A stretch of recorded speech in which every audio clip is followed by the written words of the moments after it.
নমস্কার বন্ধুরা, নলেজ কাল্টিভেটারে স্বাগত। আমি সুদীপ ঘোষ শুরু করছি আজকের ক্লাস, যেখানে পড়ার সাথে হাসি ফ্রি। আজকে একটি গুরুত্বপূর্ণ বিষয় নিয়ে আলোচনা করব, যা আমাদের কম্পিটিটিভ এক্সামের জিকে টপিকের জন্য ইম্পর্টেন্ট, বিশেষ করে মিসেলেনিয়াসের মেন্স টপিকের জন্য ইম্পর্টেন্ট। তার সাথে আমাদের সকলের জানা উচিত, কারণ আজকের বিষয়টি আমাদের দেশের সঙ্গে অত্যন্ত গুরুত্বপূর্ণ। আমরা রিসেন্টলি খবরে দেখছি যে ভারত সরকার পার্লামেন্টে তারা যে রেলওয়ে সংশোধনী বিল পাস করেছে, আর সেই নিয়ে কিন্তু একটা বিতর্কের ঝড় উঠেছে সারা দেশ জুড়ে। বিরোধীরা সরকারকে কিন্তু চেপে ধরছে। আর আজকের আমাদের টপিক কিন্তু এই রেলওয়ে অ্যামেন্ডমেন্ট অ্যাক্ট 2024, অর্থাৎ রেলওয়ে সংশোধনী বিল 2024। তো আজকের ভিডিওতে আমরা দেখে নেব এই রেলওয়ে সংশোধনী বিল নিয়ে কি খবর আছে, ভারতীয় রেলের যে অ্যাক্টের কি ইতিহাস আছে, নতুন এই যে বিল পাস হয়েছে সেখানে কি কি পরিবর্তন হতে চলেছে, এই বিল রেলের জন্য কতটা ভালো আর এই বিল মানুষের জন্য কতটা খারাপ। তো ভিডিও শুরু করার আগে, এটি একটি শিক্ষামূলক ভিডিও।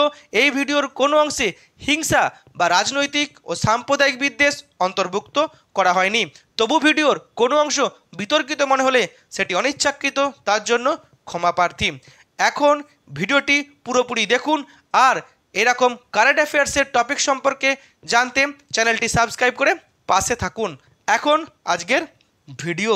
ভারত সরকার পার্লামেন্টে রেলওয়ে অ্যামেন্ডমেন্ট বিল পাস করেছে। ভারতবর্ষের যিনি রেলমন্ত্রী আছেন অশ্বিনী বৈষ্ণব, তিনি পার্লামেন্টের লোকসভাতে এই বিল পাস করেছেন, এবং এই বিলের বিরুদ্ধে বিরোধীরা একাট্টা হয়ে বিরোধীদের যে জোট অর্থাৎ ইন্ডিয়া ব্লক এই বিলকে অপোজ করেছে, এবং তারা বলেছে যে কেন্দ্র সরকার এই বিলের দ্বারাই ভারতীয় রেলের একচেটিয়া যে বেসরকারীকরণ বা প্রাইভেটাইজেশন করতে চলেছে, তার ফলে দেশের মানুষের সর্বনাশ হবে, ভারতীয় রেলের সর্বনাশ হবে। এই নিয়ে কিন্তু বিতর্কের ঝড় উঠেছে। এখন এই বিল নিয়ে কি সত্যি, এখন এই বিলে কি সত্যি ঢালাও বেসরকারীকরণের কথা বলা হয়েছে, সেটা আমাদেরকে জানতে গেলে আমাদেরকে ভারতের যে রেল নিয়ে যে অ্যাক্ট বা আইন আছে তার ইতিহাসটা আমরা দেখে নেব। ভারতবর্ষে প্রথম রেল পরিষেবা চালু হয় 1853 খ্রিস্টাব্দে বোম্বে থেকে থানে লর্ড ডালহাউসির আমলে, এবং পরবর্তীকালে বা পরবর্তী বছরে 1854 সালে প্রথম রেল চালু হয় ভারতবর্ষের বাংলাতে, হাওড়া থেকে হুগলিতে। এখন এই যে 1853 সালে প্রথম রেল চালু হয়েছিল, তখন কিন্তু এই রেল কাজ করত পিডব্লিউডি ডিপার্টমেন্টের আন্ডারে, এবং তখন ব্রিটিশ ভারতে প্রথম রেলওয়ে অ্যাক্ট পাস হয় 1890 খ্রিস্টাব্দে। পরবর্তী ক্ষেত্রে 1905 খ্রিস্টাব্দে লর্ড কার্জনের সময় রেলওয়ে বোর্ড স্থাপন হয়, তখন রেলওয়ে বোর্ড অ্যাক্ট বা আইন পাস হয়। এই রেলওয়ে বোর্ড আইনের মাধ্যমে ভারতীয় রেলকে যে পিডব্লিউডি ডিপার্টমেন্টের থেকে নিয়ে এসে ইন্ডিপেন্ডেন্ট স্বাধীন রেলওয়ে দপ্তরের স্বাধীন রেলওয়ে ডিপার্টমেন্টের আন্ডারে আনা হয়। আগে ছিল পিডব্লিউডি ডিপার্টমেন্টে, এখন আর পিডব্লিউডি ডিপার্টমেন্টে থাকলো না। পরবর্তী ক্ষেত্রে ভারত স্বাধীনতা পায়, এবং ভারত স্বাধীনতা হওয়ার পর 1950 সালে প্রথম ভারতীয় রেল জাতীয়করণ করা হয়। স্বাধীনতার পরে ভারতবর্ষের প্রথম স্বাধীন ভারতের যে রেল আইন পাস করা হয় সেটা কিন্তু চালু হয় 1989 খ্রিস্টাব্দে, এবং সেই থেকে কিন্তু ভারতবর্ষে দুটো আইন চলে আসছে। সেই থেকে কিন্তু ভারতবর্ষের রেলে দুটো আইন চলে আসছে। একটা হচ্ছে সেই 1905 সালের ব্রিটিশ আমলের রেলওয়ে বোর্ড আইন, আর পরবর্তী ক্ষেত্রে 1989 খ্রিস্টাব্দের যে নতুন আইন। আর এই দুটো আইনের জন্য কিন্তু একাধিক সমস্যা দেখা দিয়েছিল। এই দুটো আলাদা আলাদা আইন এতদিন চলে আসছে, সেই নিয়ে কিন্তু একাধিক বিবাদও দেখা দেয়, আর সেটাই নিয়ে কিন্তু আর সেই বিবাদ মেটানোর জন্যই এই বিল আনা হয়েছে বলে অনেকে মনে করছে।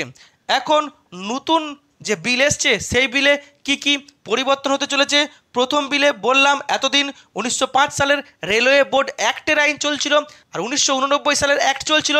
দুটো আইন থাকার ফলে একটা সিস্টেমে বিবাদ দেখা দিচ্ছিল, তাই এখন থেকে আর এই দুটো আইন কার্যকরী হবে না। এই দুটো আইনের বদলে একটাই আইন হবে, যেটা হচ্ছে এই রেলওয়ে সংশোধনী আইন 2024। নেক্সট হচ্ছে এই যে বিল এসেছে, এই বিলের দ্বারা ভারতবর্ষের যে রেলওয়ে বোর্ড আছে, এতদিন রেলওয়ে বোর্ড ইন্ডিপেন্ডেন্টলি কাজ করতে পারতো না, সরকার যা বলতো সরকারের অনুযায়ী কাজ করতো বা সরকারের মতের অনুযায়ী কাজ করত। কিন্তু এই বিলের মাধ্যমে রেলওয়ে বোর্ডকে আরও স্বাধীন ক্ষমতা দেওয়া হয়েছে, যাতে রেলওয়ে বোর্ড নিজের থেকে সিদ্ধান্ত নিতে পারে এবং নিজেই কাজ করতে পারে। অর্থাৎ সরকার রেলওয়ে বোর্ডকে আর প্রেসারাইজড করবে না বলে এই বিলে বলা আছে। আর কি বলা আছে, এই যে সরকার বলেছে যে রেলওয়ে বোর্ডকে আমরা ইন্ডিপেন্ডেন্ট ক্ষমতা দিলাম, আমরা আর প্রেসারাইজ করব না, কিন্তু আরও বলা আছে যে রেলওয়ে বোর্ডের কাজে আমরা নাক গলাবো না ঠিকই, কিন্তু রেলওয়ে বোর্ডের যে মেম্বার আছে তাদের নিয়োগ, তাদের যে মেয়াদ, সেটা কিন্তু এই সরকারের হাতেই থাকবে।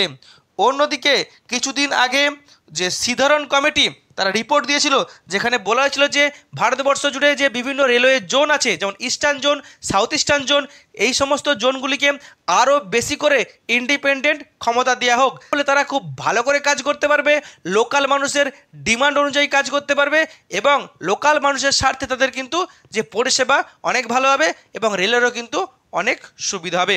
তাই সেই সাধারণ কমিটির অনুযায়ী প্রত্যেকটি রেলওয়ে যে জোন আছে, সেই প্রত্যেকটি রেলওয়ে জোনকে কিন্তু স্বাধীন ক্ষমতা দেওয়া হয়েছে। অন্যদিকে ভারত সরকার বলেছে যে ইন্ডিপেন্ডেন্ট রেগুলেটরি কমিটি বলে একটি কমিটি ভারতীয় রেলের জন্য গঠন করা হবে, যারা ভারতীয় রেলের যে টিকিটের দাম কত হবে, ভারতীয় রেলের যাত্রী সুরক্ষার বিষয়ে কী স্টেপ নিয়ে হবে, অন্যদিকে বিভিন্ন টেন্ডারের বিষয়ে কী সিদ্ধান্ত নিয়ে হবে এবং প্রাইভেট সেক্টরকে ভারতীয় রেলের কোন কোন ক্ষেত্রে নিযুক্ত করা যাবে, সেটাও কিন্তু এই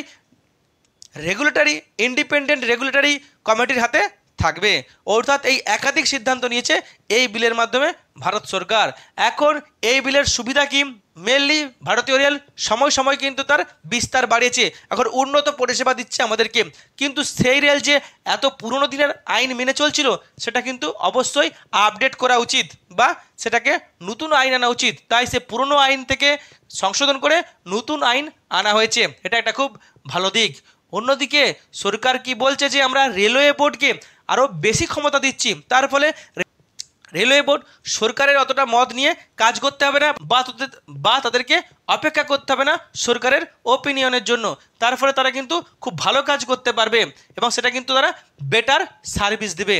আর কি, যে প্রত্যেকটি রেলওয়ে জোনকে তাদের ইন্ডিপেন্ডেন্টলি তাদেরকে ডিসেন্ট্রালাইজ পাওয়ার দেওয়া হয়েছে, তার ফলে যে রেলওয়ে জোন যে অঞ্চলে অবস্থিত, সেই অঞ্চলের মানুষের, সেই অঞ্চলের ঐতিহাসিক গুরুত্ব, সেই অঞ্চলের ভৌগোলিক গুরুত্ব অনুযায়ী তারা কিন্তু স্টেপ নিতে পারবে, তার ফলে তারা ভালো সার্ভিস দিবে, কুইক সার্ভিস দিবে এবং কাজে ডিলে হবে না, তার ফলে লোকাল মানুষেরও কিন্তু রেলের প্রতি আস্থা বাড়বে।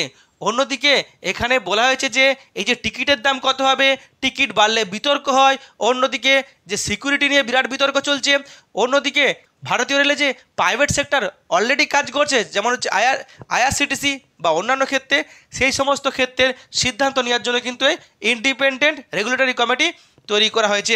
তার ফলে কিন্তু রেলের বিষয়ে এখানে কিন্তু পলিটিক্স কম হবে, এক্সপার্টরা যা সিদ্ধান্ত নেবে সেই সিদ্ধান্ত অনুযায়ী এখানে কাজ করা হবে। এখন বিরোধীরা কেন এই বিলকে ক্রিটিসাইজ করছে, এর ডিসঅ্যাডভান্টেজ কি আছে? মেনলি এই যে বলেছে যে রেগুলেটরি কমিটি এরাই সিদ্ধান্ত নেবে যে প্রাইভেট সেক্টর ভারতীয় রেলে কী কাজ করবে, তার ফলে আমরা বুঝতেই পারছি যে সরকার কিছুদিনের মধ্যেই অদূর ভবিষ্যতে ভারতীয় রেলের কিন্তু যে প্রাইভেটাইজেশন বা যে বেসরকারীকরণ করতে চলেছে, তার কিন্তু পুরো ক্লিয়ার আভাস আমরা এখানে বুঝতে পারছি। আর ভারতীয় রেল ভারতের মানুষের আস্থা, সাধারণ পিছিয়ে পড়া মানুষের আস্থা, তো ভারতীয় রেলে যদি বেসরকারীকরণ করা হয় তাহলে কিন্তু সাধারণ মানুষের খুব সমস্যা হবে। রেলের যে সাশ্রয়ে যে রেলের উপরে যে পরিষেবা পাচ্ছিল, সেই পরিষেবা হয়তো আগামী দিনে পাবে না, সাধারণ মানুষের জন্য কিন্তু ব্যাপক ক্ষতি হবে। অন্যদিকে এই যে বলেছে এই যে কমিটি, সেই কমিটি ঠিক করবে রেলের টিকিটের দাম কত হবে, অর্থাৎ আগামী দিনে যে রেলের টিকিটের দাম বাড়তে চলেছে সেটাও কিন্তু আমরা বুঝতে পারছি। অন্যদিকে এখানে সরকার বলছে যে আমরা রেলওয়ে বোর্ডের ওপরে কোনো কন্ট্রোল রাখবো না। অন্যদিকে আবার সরকার বলছে যে রেলওয়ে বোর্ডের যারা কমিটিতে থাকবে বা মেম্বাররা থাকবে তাদেরকে আমরাই নিয়োগ করব। তাহলে সরকার যদি তাদের কাজে খুশি না হয় তাকে সরিয়ে দেবে যখন তখন। এক প্রকারের যে বলা হচ্ছে যে রেলওয়ে বোর্ডকে স্বাধীনতা দেওয়া হবে, সেই স্বাধীনতা কিন্তু অ্যাকচুয়ালি থাকবে না, কোথাও না কোথাও তাদেরকে সরকারকে খুশি করে সরকারের মত অনুযায়ী কাজ করতে হবে। অন্যদিকে বর্তমান সময়ে রেলের একটা সবথেকে গুরুত্বপূর্ণ বিষয় হচ্ছে যে প্যাসেঞ্জার সিকিউরিটি, বারবার অ্যাক্সিডেন্ট ঘটছে, মানুষ ভয় পাচ্ছে, সেই নিয়ে কিন্তু যে নতুন কোনো কিছু স্টেপ বলা নেই। অন্যদিকে ভারতীয় রেলের প্রচুর আনফিনিশড প্রজেক্ট আছে, ডিলেড প্রজেক্ট আছে যা এখনও সম্পূর্ণ হয়নি বা হবে বলেছিল এখনও হয়নি, বিভিন্ন কারণে আটকে আছে। এই প্রজেক্টগুলোর যাতে দ্রুত গতি পায় কাজে সেই নিয়েও কিন্তু এই বিলে কিছু বলা নেই। অন্যদিকে ভারতীয় রেলের একটা সবথেকে গুরুত্বপূর্ণ বিষয় হচ্ছে যে সেখানে এমপ্লয়ি শর্টেজ আছে, অর্থাৎ কর্মী নেই, কর্মী ব্যাপক কমে গেছে, সেই তুলনায় কর্মী নিয়োগ হচ্ছে না। অর্থাৎ আগামী দিনে এই কর্মীর যে অভাব সেই মেটানোর জন্য কী স্টেপ নেওয়া হতে পারে তাও কিন্তু এই আইনে বলা নেই। এখন আমরা বুঝতে পারছি এই যে রেলওয়ে সংশোধনী বিল পাস করা হয়েছে সেখানে কিন্তু বিরাট বিরাট বিষয় কিন্তু নেই।